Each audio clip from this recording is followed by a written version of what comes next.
আমাদের কর্মসূচির ঘোষণা দিচ্ছি। আপনারা আজকে জানেন যে মির্জা ফখরুল ইসলাম আলমগীরের সাথে আমাদের একটা মিটিং ছিল। উনি যেহেতু বাংলাদেশের সবচেয়ে বড় দলের মহাসচিবের দায়িত্বে আছেন এবং ভদ্র মানুষ, অত্যন্ত আন্তরিক সৌহার্দ্যপূর্ণ পরিবেশে তার সাথে আমাদের কথা হয়েছে। উনি আমাদেরকে বলেছেন যে উনি ফিনান্স অ্যাডভাইজারের সাথে উনি কথা বলবেন আমাদের কাছে। আমরা অনুরোধ করেছি তাকে আমাদের বিষয়টা দেখার জন্য। তিনি আমাদের কাছে সময় চেয়েছেন যে 22 তারিখ ওনারা আসবেন, আসলে উনি নিজে আমাদের বিষয়টা নিয়ে পার্শ্ব করবেন। জামাত এখানে কাজ করছে, এনসিপি কাজ করছে, অন্যান্য শিক্ষক সংগঠনগুলো রাজনৈতিক দলগুলো কাজ করছে, বিভিন্ন সামাজিক সাংস্কৃতিক সংগঠনগুলো আমাদের জন্য কাজ করছে। আমি মনে করি আমাদের সন্তান শিক্ষার্থীরা যারা আছেন, যারা এসেছেন, তারা যদি একটা কথা বলেন উপদেষ্টাদেরকে, নিশ্চয়ই তারা কথাগুলো রাখবেন।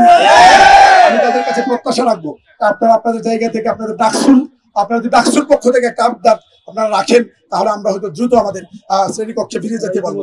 আমাদের আগামীকালকের যে কর্মসূচি, আমরা আমাদের ওই বিএনপি মহাসচিব অনুরোধ করেছেন যে আমরা সুশৃঙ্খল থাকার জন্য। আমরা আছি সুশৃঙ্খল, আমরা থাকবো।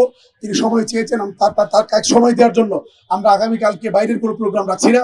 আমাদের অনশনটা এটা আগামীকালকে আপগ্রেড করে আমরা এটাকে আমার অনশন দিকে নিয়ে যাচ্ছি।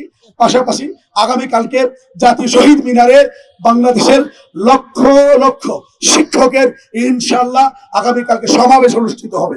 আপনাদের সকলকে সংগ্রামী সালাম জানিয়ে, সকলের সুস্বাস্থ্য কামনা করে, আপনাদেরকে ধৈর্য সহকারে সুশৃঙ্খল ভাবে এই প্রোগ্রামকে চালিয়ে যাওয়ার জন্য অনুরোধ করে, এবং আমাদের ডাকসু যিনি পিপি আছেন এবং তার যে নেতৃবৃন্দ যারা আছেন তাদেরকে ধন্যবাদ জানাচ্ছি। পাশাপাশি আরেকটা কথা আপনাকে বলে দিতে চাই যে আগামীকালকে আমাদের যে প্রতিষ্ঠানের যে কর্মবিরতি বিষয়টি ছিল, এটা কিন্তু অব্যাহতভাবে আছে।